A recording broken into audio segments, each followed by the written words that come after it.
Buenos días, hermanos. Gracia y paz del Señor. Este es el día que hizo el Señor. Nos gozaremos y nos alegraremos en él. Como siempre, un cordial saludo hasta la distancia, dándole las gracias a Dios por la oportunidad que nos da de dirigirnos a su pueblo por medio de este medio tecnológico. Rogamos igualmente al Todopoderoso que pronto nos permita volvernos a reunir y fundirnos en un fuerte abrazo, como deberíamos estar todos juntos en la casa de oración. Voy a pedirles que por favor abran sus Biblias en la primera carta a los Corintios, el capítulo 10. Y vamos a estar leyendo desde el verso 14 hasta el verso 22. Primera de Corintios, capítulo 10, desde el verso 14 hasta el 22, y posteriormente entonces tendremos una palabra de oración para iniciar. Dice así la palabra del Señor. Por tanto, amados míos, huid de la idolatría. Como a sensatos os hablo, juzgad vosotros lo que digo. La copa de bendición que bendecimos, ¿no es la comunión de la sangre de Cristo? El pan que partimos, ¿no es la comunión del cuerpo de Cristo? Siendo uno solo el pan, nosotros con ser muchos somos un cuerpo, pues todos los participantes, pues todos participamos de aquel mismo pan. Mirad a Israel según la carne. Los que comen de los sacrificios, ¿no son partícipes del altar? ¿Qué digo pues? ¿Que el ídolo es algo o que sea algo lo que se sacrifica a los ídolos? Antes digo que lo que los gentiles sacrifican, a los demonios lo sacrifican, y no a Dios. Y no quiero que vosotros os hagáis partícipes con los demonios. No podéis beber la copa del Señor y la copa de los demonios. No podéis participar de la mesa del Señor y de la mesa de los demonios. ¿O provocaremos a celos al Señor? ¿Somos más fuertes que Él? Esta es la palabra del Señor. Oremos, hermanos. Padre eterno, gracias por tu palabra. Venimos, Señor, con humildad delante de ti, pidiéndote, como siempre, que tu Santo Espíritu nos ilumine, de modo que podamos ser edificados y transformados mediante tu palabra. Guárdanos de error, rogamos, Padre eterno, y que tu nombre sea glorificado y tu Hijo exaltado. Rogamos en Cristo Jesús, nuestro Señor. Amén. En la mañana de hoy, mis amados hermanos, vamos a continuar nuestra travesía a lo largo de la primera carta a los Corintios en la serie que hemos titulado Un llamado a la iglesia hoy. El título del mensaje esta mañana es ¿En qué mesa comes? ¿En qué mesa comes? Y hemos de recordar que el apóstol Pablo está lidiando eh, con los hermanos de la iglesia de Corinto el tema de la libertad cristiana. Está lidiando con el hecho de que algunos corintios en su interior se consideraban altamente espirituales, fuertes espiritualmente y sobre todas las cosas se consideraban libres. Todo me es lícito. Es probablemente una de las frases que se escuchaban en la iglesia de Corinto durante este tiempo. De manera que el apóstol Pablo, vimos la semana pasada, utilizando el ejemplo de los israelitas en el desierto, les advierte del peligro de la soberbia, del peligro del orgullo. Y les exhorta en el versículo 12 del capítulo 10 que el que considere estar firme, que mire que no caiga. Y les recuerda que todos los seres humanos, así como el pueblo de Israel, puede ser tentado.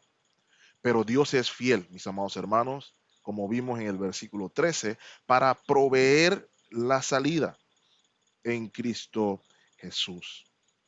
Por eso, a partir de ahí, el apóstol va a hacer una advertencia, una exhortación con respecto a la idolatría. Y con la gracia de Dios vamos a poder observar cuál debe ser nuestra actitud hacia la idolatría. En segundo lugar, veremos cuál es el engaño de la idolatría. Y finalmente, en este breve pasaje, veremos también cuáles son las consecuencias de la idolatría. Repito nuevamente, veremos cuál debe ser nuestra actitud, la actitud ante la idolatría. Veremos cuál es el engaño de la idolatría y finalmente veremos las consecuencias de la idolatría. Sin más preámbulos, hermanos, veamos cuál debe ser nuestra actitud ante la idolatría. Y lo vamos a ver directamente, mis amados hermanos, en el verso 14. Por tanto, amados míos, huid de la idolatría. Y salta inmediatamente a nuestra vista, hermanos, la actitud enfática, la actitud pastoral, pudiéramos inclusive decir, y amorosa con que el apóstol está exhortando a los hermanos en Corintio. Amados míos, por favor, por tanto, en virtud a todo lo que hemos estado hablando hasta ahora, amados míos, huid, huyan de la idolatría. El término idolatría, hermanos, en su significado más básico y literal, significa servicio a ídolos o adoración a ídolos. Y al escuchar esa definición corta, pudiéramos decir, la mayoría de los que escuchan la frase piensan inmediatamente en la iglesia de Roma por la adoración de imágenes. Y sí, es cierto. No obstante, las escrituras nos muestran un concepto más amplio de lo que es la idolatría. Y una buena definición de esto lo pudiéramos ver, o la da, mejor dicho, el apóstol Pablo al escribir a los romanos. Y voy a pedirle que me acompañe a Romanos capítulo 1, versículo 23.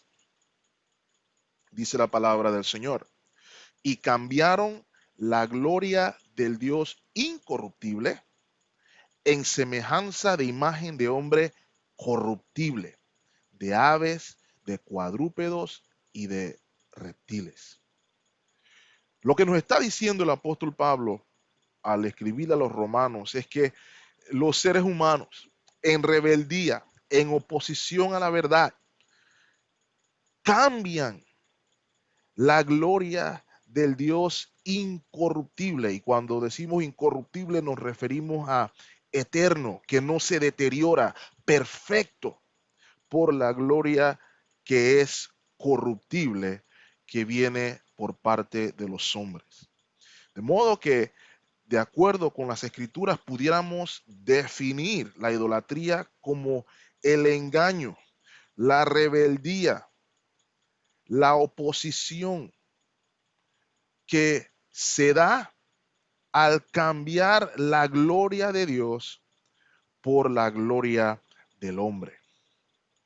Es como comparar a Dios lado a lado contra cualquier cosa y que cualquier cosa resulte más valiosa que Dios mismo. Escuche, por ejemplo, las palabras del reformador del siglo XVI, Juan de la Cruz, tomando como ejemplo el pueblo de Israel, como pudimos observar la semana pasada. Abro comillas. El pueblo de Israel no percibió la dulzura de cada gusto del maná, aunque allí estaba la dulzura a la que se refiere, porque no limitaron sus deseos a este solamente, La dulzura y fuerza del maná no era para ellos, no porque no estuvieran allí, la dulzura y la fuerza del maná, sino porque además anhelaban otras carnes. Aquel que ama alguna otra cosa a la par de Dios, lo toma a la ligera porque coloca en la misma balanza a Dios y a aquello que está infinitamente por debajo de él. Y hermanos, ¿qué tan ciertas son estas palabras? Y por cierto, cuando nos referimos a cualquier otra cosa en la comparación, nos referimos a cualquier otra cosa. Juan Calvino, por ejemplo, acostumbraba o decía con regularidad que desde el vientre de nuestras madres, cada uno de nosotros es un experto en la invención de ídolos. Cierro comillas. Y ciertamente, mis amados hermanos, esto es así. Y por ende, la exhortación en amor que hace el apóstol Pablo a los corintios es total y absolutamente válida y relevante para nosotros el día de hoy. Mis hermanos, amigos que me escuchan, la tentación de caer en idolatría es latente y vigente hoy como lo fue con el pueblo de Israel. En muchas ocasiones, nuestra educación académica, por ejemplo, nuestros trabajos u oficios, nuestros cónyuges, nuestros esposos o esposas, nuestros hijos, en fin, nuestras familias, inclusive nuestros hobbies, las cosas que nos entretienen, las cosas que nos divierten, inclusive, mis amados hermanos, nuestra libertad. Así como en el caso de los corintios, ese amor por esa supuesta libertad que tenían en Cristo, son ejemplos de cosas que podemos comparar con Dios, de poner en la balanza con Dios y que resulte que Dios sea menos valioso. Es por eso, mis amados hermanos, y permítanme también incluir, y no debería olvidarme de eso, nuestra necesidad de dinero, por ejemplo, también pudiera ser un ejemplo de cosas que en comparación con Dios hacen que Dios se vea menos valioso. De modo que el apóstol Pablo advierte a los corintios: amados míos, mis amados hermanos, huyan de la idolatría. Y el término huyan ahí, mis amados hermanos, es de donde viene la frase fugitivo, refiriéndose a cuál debe ser nuestra actitud ante la idolatría. Huir como si fuéramos fugitivos, que no quisiéramos ser atrapados por este pecado. Y hermanos, como hemos visto, es algo lógico. Note las palabras del apóstol en el verso 15 de Primera de Corintios capítulo 10.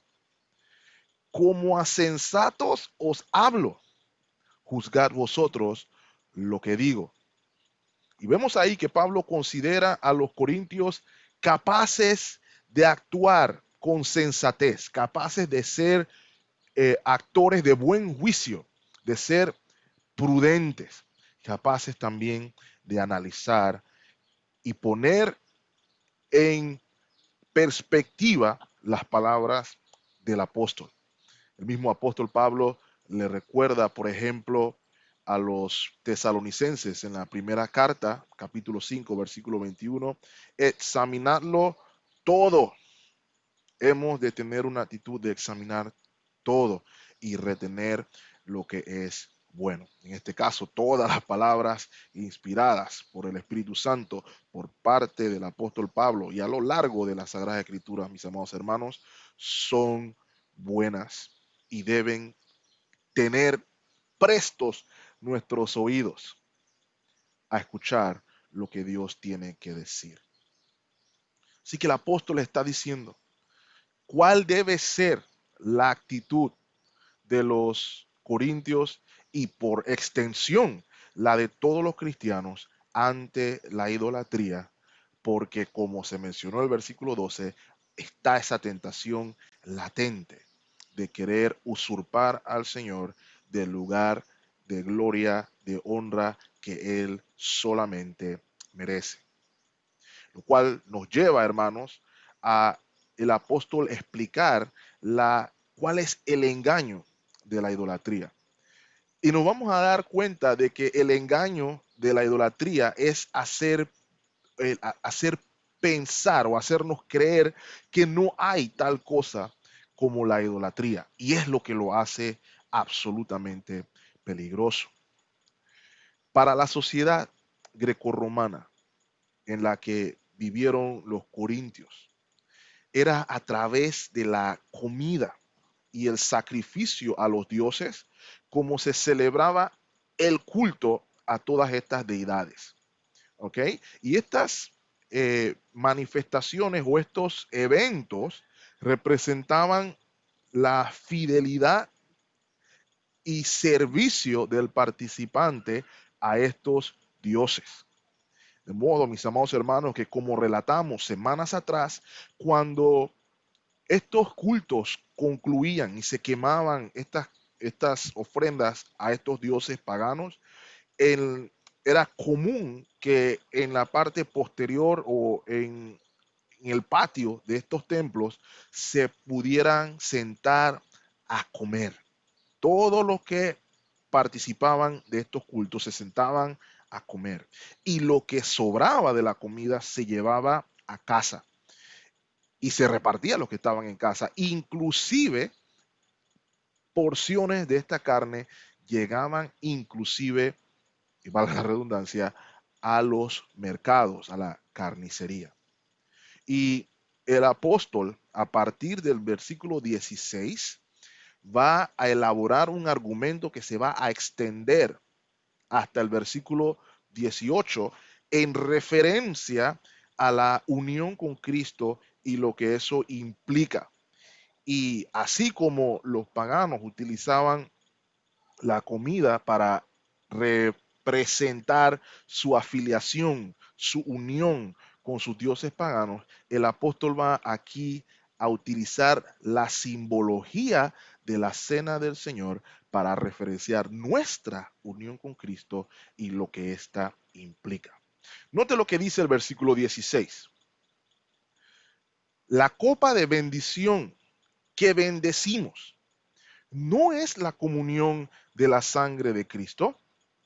El pan que partimos no es la comunión del cuerpo de Cristo. La copa de bendición y el pan que partimos, nos dice el apóstol en el versículo 16. Hermanos, la copa de bendición es una referencia clara a la copa de la cena del Señor. Copa que representa la sangre derramada por nuestro Redentor en la cruz del Calvario para remisión de nuestros pecados y por la cual somos partícipes del nuevo pacto. Mateo capítulo 26, versículo 28 nos dice, porque esto es mi sangre del nuevo pacto que por muchos es derramada para remisión de los pecados. ¿No es la copa de bendición la comunión de la sangre de Cristo? Acompáñeme al Salmo 116, versículo 13. Salmo 116, 13 dice de la siguiente manera: tomaré la copa de la salvación e invocaré el nombre de Jehová. Aquí el salmista está hablándonos de la experiencia de la salvación en Jehová. Y hermanos y hermanas, somos partícipes de la copa de la salvación por la sangre de Cristo, por la sangre del pacto. No solamente somos partícipes de la copa de la salvación, sino que somos uno con Cristo. Estamos en unión con Cristo al ser partícipes también del pan que partimos. Dice el apóstol, ¿no es el pan que partimos la comunión del cuerpo de Cristo? El pan que partimos representa que somos parte de Cristo, que estamos unidos a Cristo. La cena del Señor, mis amados hermanos, es un símbolo de nuestra unión con Cristo. Es la buena nueva del Evangelio de que somos partícipes de Él por la fe. Y todos los que son partícipes del pan, que es Cristo Jesús, somos un solo cuerpo. Todos aquellos que por la fe hemos sido traídos a vida nueva, hemos sido avivados, donde quiera que estemos, formamos parte del cuerpo de Cristo. Note lo que dice el versículo 17 de nuestro texto. Siendo uno solo el pan, nosotros con ser muchos somos un cuerpo, pues todos participamos de qué cosa? De aquel mismo pan. Todos los que participan de esta comida, todos los que participan del cuerpo y la sangre de nuestro Señor Jesucristo, testifican ser parte del cuerpo de Él. Y que al ser parte del cuerpo de Cristo, tuvo un costo valioso, impagable, la sangre preciosa. No la nuestra, sino la sangre preciosa del Cordero. Mis amados hermanos, nuestra unión con Cristo es impagable. La obra de Cristo por la que obtenemos el perdón de pecados y la unión con Él es la noticia más grande que se puede dar. Y es por eso que es imperativo, como dice el apóstol, compartir con otros la buena nueva. Note lo que dice el verso 18 de nuestro texto. Mirad a Israel según la carne. Lo que comen los sacrificios, ¿no son partícipes del altar? Esta declaración del apóstol Pablo es una referencia al Antiguo Testamento, específicamente el libro de Levíticos. Consideramos que el capítulo 7, donde se habla acerca de la ofrenda de paz. Y en esta ofrenda de paz se quemaban sacrificios, obviamente, de carne, y había que comer algunas otras cosas, pero lo que es llamativo aquí, hermanos, es que parte de la ofrenda era, como indico, quemada en el altar. Una porción de la ofrenda le correspondía también para comer a los sacerdotes y los que vivían del servicio al Señor. Y la última porción era para aquellos que ofrecían el sacrificio y sus familiares. Y debían comer esa ofrenda el mismo día. De modo que podemos ver aquí lo que el apóstol Pablo está tratando de decir. Todos los que comían de la ofrenda de paz se identificaban con Dios y se identificaban con su pueblo. Todos los que participaran de esa comida, todos los que participaran de esa cena, pudiéramos decir. De modo que todo el que participaba estaba participando del altar. Así que pudiéramos ver, hermanos, qué contraste está tratando de hacer el apóstol Pablo. Él está diciendo que si se participa de la cena del Señor, se está representando la unión con Cristo. El que participa del culto y de la comida a los dioses paganos está participando de la unión de la comunión, de la identificación con estos dioses paganos. Mis amados hermanos, aun cuando los elementos de la cena del Señor no son mágicos, ni imparten salvación ni gracia en sí mismos, su significado es extremadamente importante al representar, como hemos estado repitiendo, nuestra unión con Dios, nuestro amor a Él, nuestra afección a Él, nuestra fidelidad a Él. Y nos recuerda el costo de esa unión. Romanos capítulo 5, versículo 10 nos recuerda, porque si siendo enemigos fuimos reconciliados con Dios por la muerte de su Hijo, mucho más estando reconciliados seremos salvos por su vida. Y no solo esto, versículo 11, Romanos 5, sino que también nos gloriamos en Dios por el Señor nuestro Jesucristo, por quien hemos recibido ahora la reconciliación. Es un recordatorio de nuestra unión con Cristo. Es un recordatorio de nuestra fidelidad a Él, de nuestro amor en virtud de la redención, de la reconciliación de la que hemos sido hechos partícipes. Ante esta declaración, Pablo, como buen defensor de la fe, se adelanta a las objeciones que pudieran venir o que pudieran darse ante este argumento. Note lo que dice el versículo 19. ¿Qué digo pues? ¿Que el ídolo es algo o que sea algo lo que se sacrifica a los ídolos? Algunos de los redactores o los lectores de la carta, perdón, pudieran escuchar el argumento de Pablo aquí en el capítulo 10 y decir, ok, aguarda un momento, Pablo, un momento. En el capítulo 8, específicamente en el versículo 4, nos dijiste que los ídolos no son nada, que solamente hay un Dios verdadero.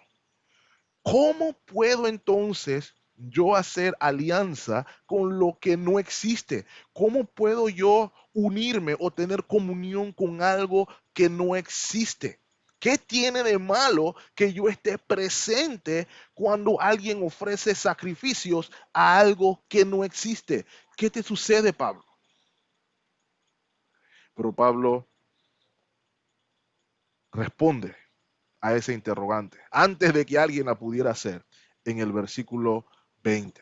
Primera de Corintios capítulo 10, versículo 20.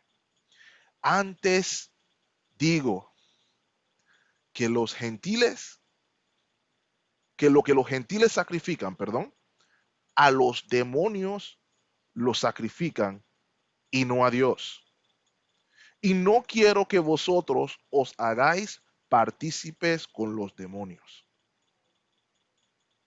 Es como si Pablo dijera, correcto, los ídolos no son nada.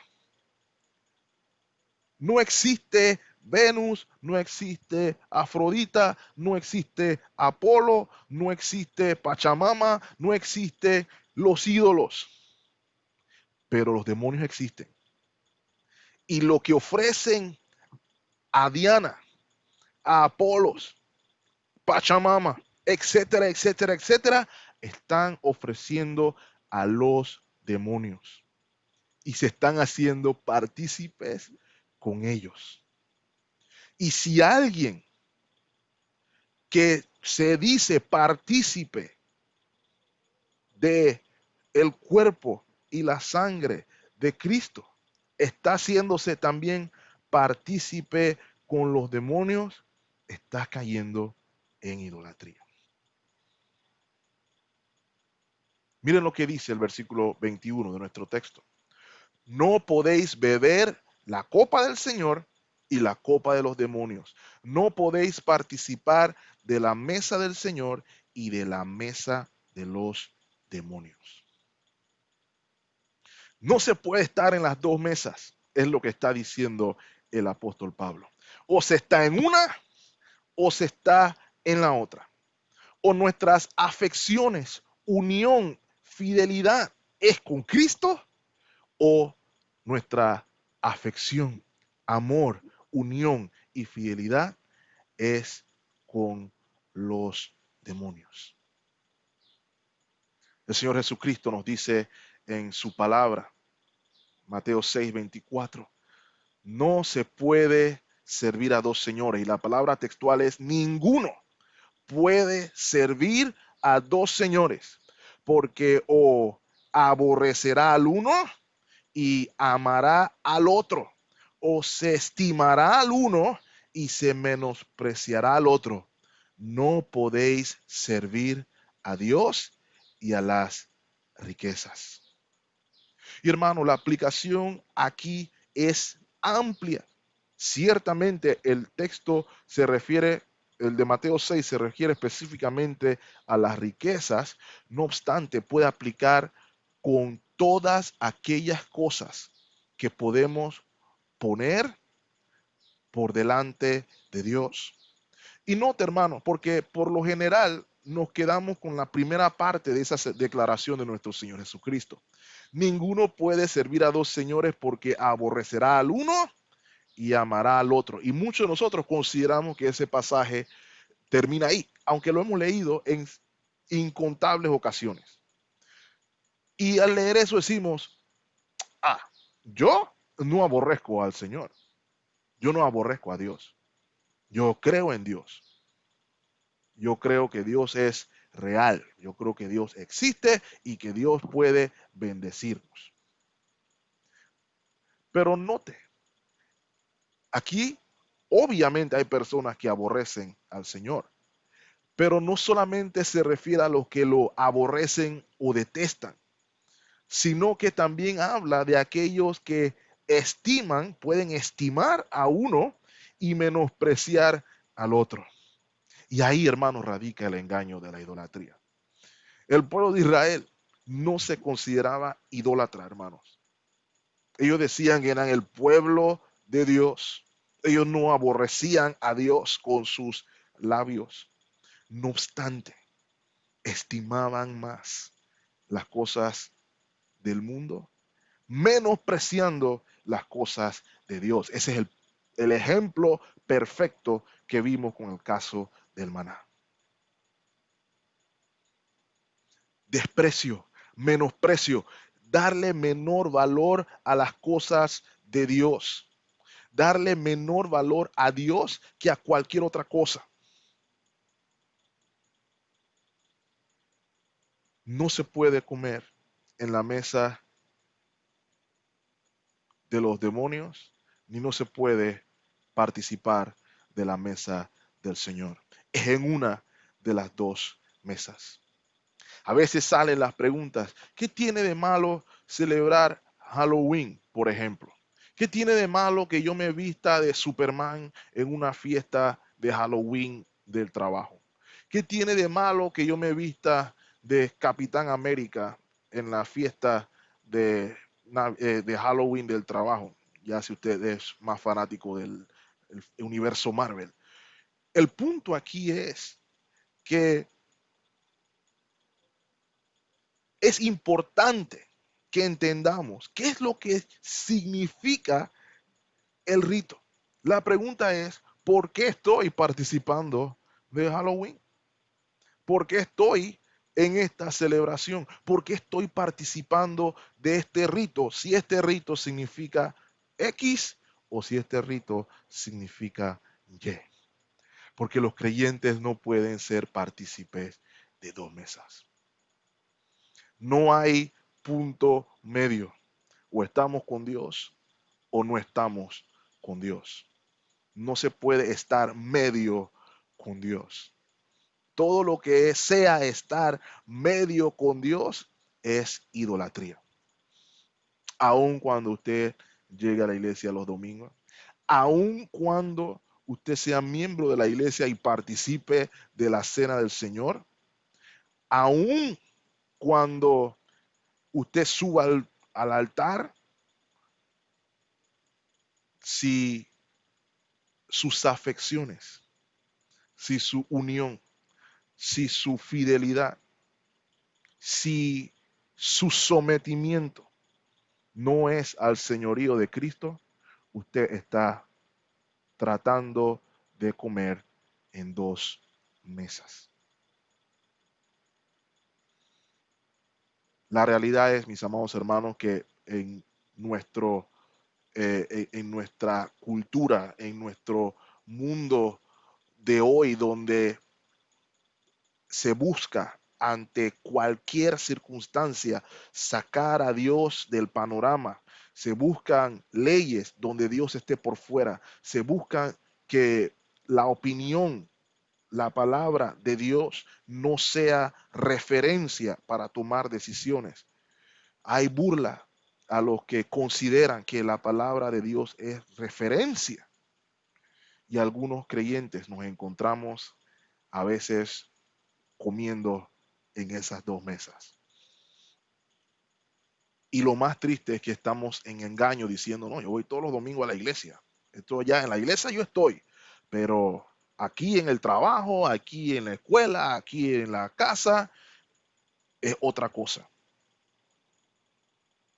No se puede comer de las dos mesas. De modo que entonces el apóstol continúa explicando entonces cuáles son las consecuencias de la idolatría y las vemos entonces en el versículo 22. Acompáñenme y léalo conmigo, hermanos. ¿O provocaremos a celos al Señor? ¿Somos más fuertes que Él? Mis amados hermanos, el primer mandamiento es al que hemos estado haciendo referencia durante toda esta porción. Y el primer mandamiento explícitamente manda no tener otros dioses delante de él. Éxodo 23 nos dice, no tendrás dioses ajenos delante de mí. Éxodo 24, no te harás imagen ni ninguna semejanza de lo que está arriba en el cielo, ni abajo en la tierra, ni en las aguas debajo de la tierra. No te inclinarás a ellas, ni las honrarás, porque yo soy Jehová tu Dios, fuerte, celoso, que visito la maldad de los padres sobre los hijos hasta la tercera y cuarta generación de los que me aborrecen. Mis amados hermanos, el primer mandamiento y el segundo mandamiento nos describen algo del carácter de Dios. Yo soy Jehová, tu Dios, fuerte, celoso. El Señor es celoso, mis amados hermanos, y debemos tener mucho cuidado cuando hablamos del celo de Dios. El celo de Dios no es un celo producto de la envidia. No es que Dios está en su trono poniéndose rojo de rabia al ver a los corintios comer lo que se sacrifica a Diana y a Apolo. No, no, no, no. Dios no sufre envidia. El celo de Dios más bien muestra su santidad. Es un celo santo. Es un celo por su gloria. Es un celo por lo que le pertenece única y absolutamente a Él y no puede permitirse que su honor y dignidad sean pisoteados por la idolatría. Acompáñenme a Sofonías capítulo 1. Sofonías capítulo 1. Y quisiera que nos enfocáramos en el verso 12. Aquí el profeta está anunciando juicio sobre Judá, el reino de Judá. Y quiero que vean las palabras en el versículo 12. Sofonías 1. Acontecerá en aquel tiempo que yo escudriñaré a Jerusalén con linterna y castigaré a los hombres que reposan tranquilos como el vino asentado, los cuales dicen en su corazón, Jehová ni hará bien, ni hará mal.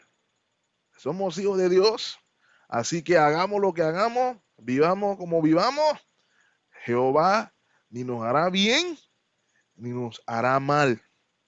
Adelántense, hermanos, al versículo 17. Podrán leer todo el juicio en casa, pero quiero enfocarme en el verso 17. Y atribularé a los hombres, y andaré como ciegos, y andarán como ciegos, perdón, porque pecaron contra Jehová, y la sangre de ellos será derramada como polvo, y su carne como estiércol. Palabras fuertes, hermano, ¿verdad? Versículo 18. Ni su plata ni su oro podrá librarlos en el día de la ira de Jehová, pues toda la tierra será consumida con el fuego de qué cosa, hermanos, con el fuego de su celo, porque ciertamente destrucción apresurada hará de todos los habitantes de la tierra. Hermanos, el celo que se describe aquí es para con su pueblo. Recuerde que la relación de Dios con su pueblo es una relación de pacto. Y si ha de compararse con algo, es compararse con el pacto matrimonial. Y ningún cónyuge se siente bien si la fidelidad, si el afecto, si la comunión con su cónyuge están siendo dirigidos en otra dirección, a otra persona. Isaías capítulo 54, versículo 5 nos dice, para que podamos ver el ejemplo de cómo Dios ve el pacto con su pueblo. Porque tu marido es tu hacedor, Jehová de los ejércitos es su nombre, y tu redentor, el Santo de Israel, Dios de toda la tierra, será llamado. Dios de toda la tierra, dueño de todo. Él no comparte su gloria con nadie. Jeremías capítulo 31, versículo 32, hablándonos del nuevo pacto, dice, refiriéndose a los israelitas, a los padres, a los antepasados espirituales del pueblo de Israel, porque ellos invalidaron mi pacto, aunque fui yo, perdón, un marido para ellos, dice Jehová. La idolatría, hermanos, provoca el desagrado del Señor. Y como vimos, hermanos, el pueblo de Dios sufrió por ser infiel a su Dios, haciendo relevante aún hoy la amonestación en amor de Pablo. Amados míos, huyan de la idolatría. En esto estaban probablemente cayendo algunos de los hermanos en Corinto. En virtud a la soberbia, en virtud a su orgullo, no vamos a ser idólatras. No soy idólatra, yo creo en el Dios vivo. Yo me bauticé. ¿Se acuerdan al principio la competencia había quién bautizó a quién de los partes de los corintios? Yo estoy bautizado por Apolos. Yo creo en Jesús. No obstante, la tentación de poner en el lugar de Dios, de remover, quitar su gloria a Dios, es latente, fácil y sutil. Dios procura, hermanos, con un celo santo, resguardar, mejor dicho, a su pueblo de la idolatría. Y así Pablo vela celosamente porque la iglesia no caiga en ese error. La idolatría trae como consecuencia el desagrado de Dios, contristamos su Santo Espíritu y somos expuestos a juicios temporales, como vimos en nuestro estudio hace poco.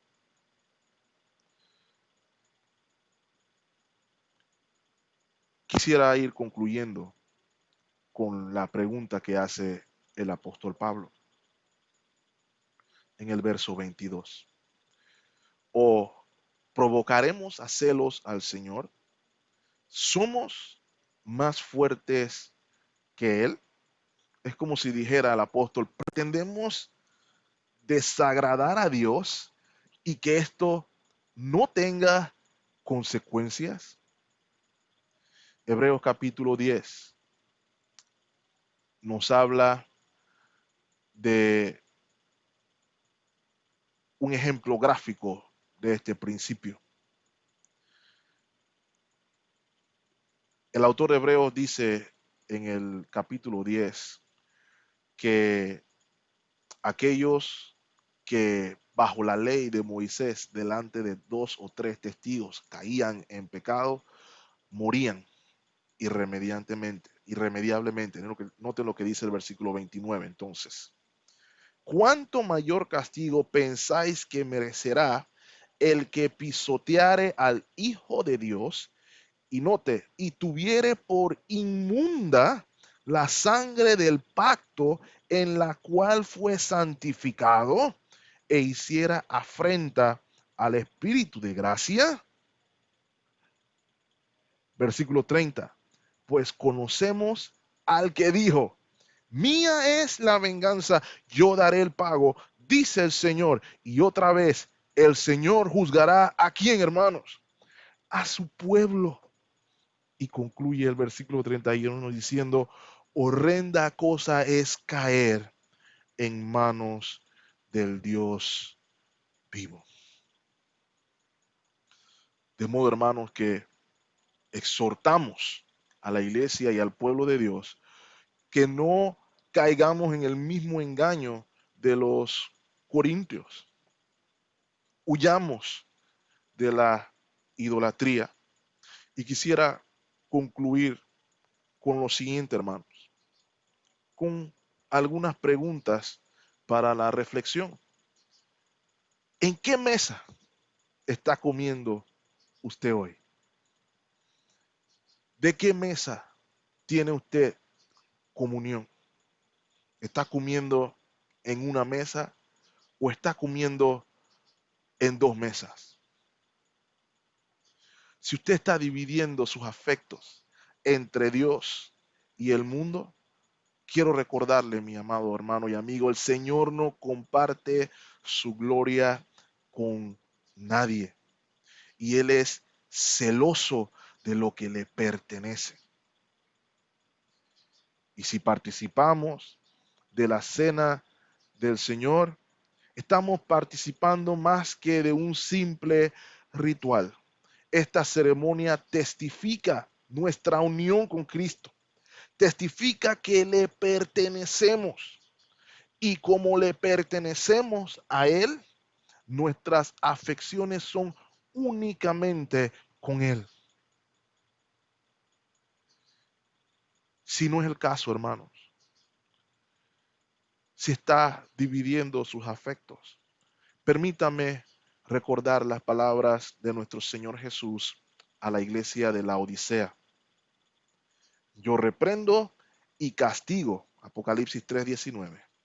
Yo reprendo y castigo a todos los que amo. Sé pues celoso y arrepiéntete. Sé pues celoso por Dios, que tus afecciones, que tus ojos sean solamente para Él y arrepiéntete de la infidelidad. Y si aún, mi amado hermano y amigo que me escucha, no has puesto su fe en Él, permítame decirle que usted no está en comunión con Él. A diferencia de los cultos paganos, los hombres obraban, trabajaban, traían ofrendas con el propósito de obtener el favor de Dios. Sin embargo, desde el Antiguo Testamento con cumplimiento en el Nuevo Testamento, somos testigos de que Dios fue quien hizo el sacrificio. Dios envió a su Hijo para que por la fe puedas tener comunión con Él. Él se acerca a la humanidad caída. Él se acerca a la humanidad idólatra. Él se acerca a la humanidad rebelde. Y mi exhortación para quien me escuche, quien no ha puesto su fe en Él, quien vive en adoración de sí mismo por encima del que le dio la vida, recordarle que el reino de los cielos se ha acercado. Cristo Jesús es la única esperanza. Y la única manera en que podamos tener comunión con Dios es a través de Cristo. Yo soy, dice nuestro Señor, el camino, la verdad y la vida. Nadie viene al Padre si no es por mí.